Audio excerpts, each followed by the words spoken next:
Welcome back to Eric Brady Construction. If you've been following this project, thanks for coming back. And if you are new here, you are joining us right in the middle of a really fun transformation.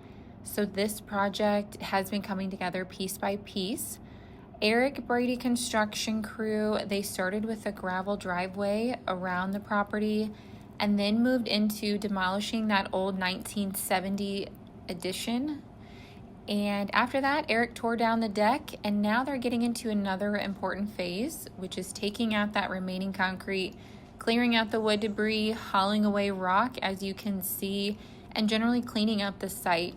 And honestly, it's always satisfying to watch the Kubota KX080-5 handle this kind of work and see the progress happen right in front of you. So if you've missed any part of this series, make sure you pause this, go back and check out our house demolition playlist. That way you can watch the whole project from the very beginning and see how it's all come together. And if you are enjoying these kinds of construction videos, we'd really appreciate it if you hit like and subscribe. Go ahead and drop a comment too and let us know what type of equipment you like watching, or if you work in the construction industry, where you're watching from. We definitely read them and we enjoy them. Thanks for hanging out with us and enjoy the rest of today watching Eric go ahead and clean up on this project.